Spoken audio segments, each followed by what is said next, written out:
दो विचारधाराओं के बीच लड़ाई हो रही है। एक तरफ कांग्रेस पार्टी जो कहती है कि हर जगह की जो पहचान है, जो कल्चर है, हिस्ट्री है, भाषा है, उसकी रक्षा होनी चाहिए और हर प्रदेश को या हर जगह को उसी जगह के लोग, उनकी तमन्ना, उनके दिल से जगह चला जाए। और बीजेपी कहती है, आरएसएस कहती है नहीं, एक देश, एक भाषा और एक लीडर, ये लड़ाई है। अब आपकी मुसीबत यह है कि यहां पे नरेंद्र मोदी जी ने प्रफुल्ल पटेल जी को राजा जैसे आपके सिर के ऊपर बैठा रखा है। पहले यहां पे इस किले में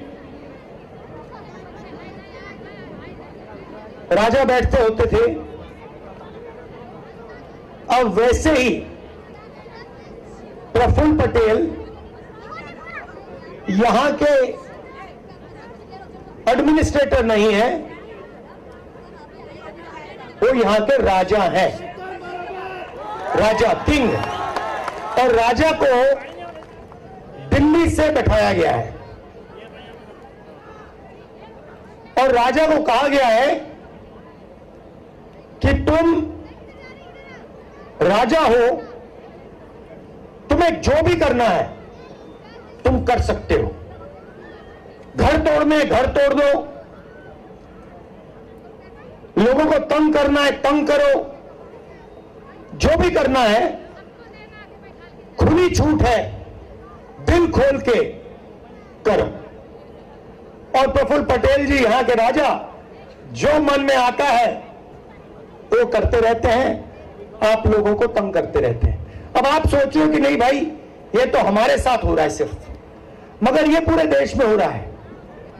आप सोचिए, तमिलनाडु में तमिल भाषा का प्रयोग किया जाता है, बंगाल में बंगाली। नरेंद्र मोदी जी कहते हैं एक देश एक भाषा। अब तमिल लोग कह रहे हैं कि भैया एक भाषा कैसे? तमिलनाडु में तमिल बोली जाती है, बंगाल में बंगाली बोली जाती है, गुजरात में गुजराती बोली जाती है, एक भाषा कैसे? एक नेता कैसे? तो यह विचारधारा की लड़ाई है।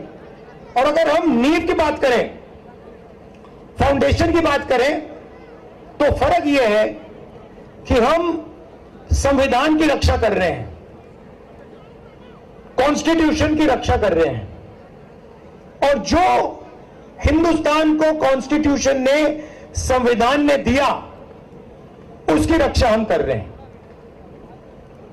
और वो उनका लक्ष्य है कि कॉन्स्टिट्यूशन जो है, संविधान जो है, उसको खत्म किसी ना किसी तरह, आरएसएस और बीजेपी के लोग चाहते हैं कि किसी ना किसी तरह इसको खत्म कर दिया जाए।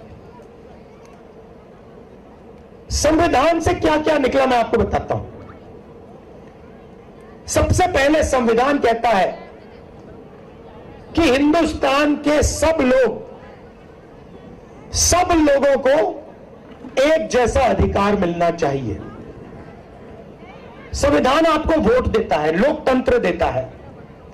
संविधान ने करोड़ों लोगों को आरक्षण दिया, दलितों को, आदिवासियों को, पिछड़े वर्ग को आरक्षण दिया।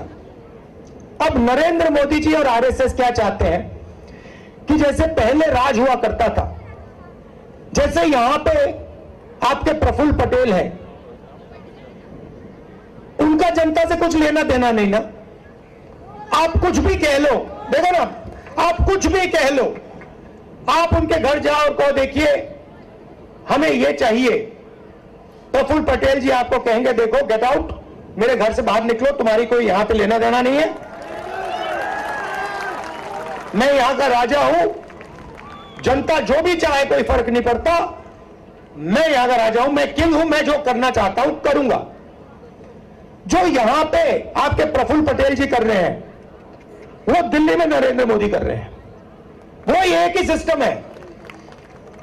अब यहां पे फर्क है कि यहां पे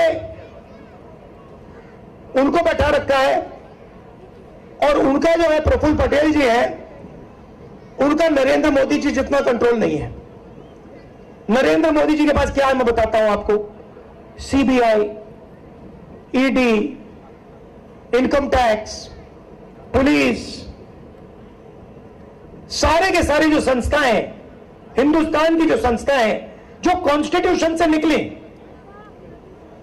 इलेक्शन कमीशन हो, जुडिशरी हो, ये सारा का सारा कॉन्स्टिट्यूशन से बाहर निकला। सबसे पहले सब लोगों को एक जैसा अधिकार मिलेगा, उसके बाद लोकतंत्र, अलग अलग इंस्टीट्यूशंस, वो सारे के सारे कॉन्स्टिट्यूशन से बाहर निकले। कॉन्स्टिट्यूशन नींव थी, बीज था, और उसमें से ये चीजें निकली। अब ये लोग चाहते हैं कि इसको नष्ट किया जाए, लोकतंत्र को खत्म किया जाए, ये जो अलग अलग संस्थाएं हैं इनको खत्म किया जाए, और आरएसएस और बीजेपी के राजाओं को देश के राजा बना दिया जाए। अब देखिए, मैं आपको बताता हूं, देखो, आप वाइस चांसलर्स की लिस्ट निकालो। हिंदुस्तान की जो शिक्षा का सिस्टम है उसमें आप वाइस चांसलर्स की लिस्ट निकालो। सारे के सारे आरएसएस के आदमी हैं, उनको शिक्षा के बारे में कुछ नहीं मालूम, मगर सारों को यूनिवर्सिटीज में सारे आरएसएस के राजा बिठा दिए। तो यह काम किया जा रहा है और इससे नुकसान आपका होगा। आपको तो मालूम है, आपको तो शायद बताने की भी जरूरत नहीं है, क्योंकि आपको मालूम है कि भैया ये प्रफुल्ल पटेल जो राजा बैठा है, जो यहां पे पहले 70 साल 80 साल पैसे पहले जो होता था आज हो रहा है।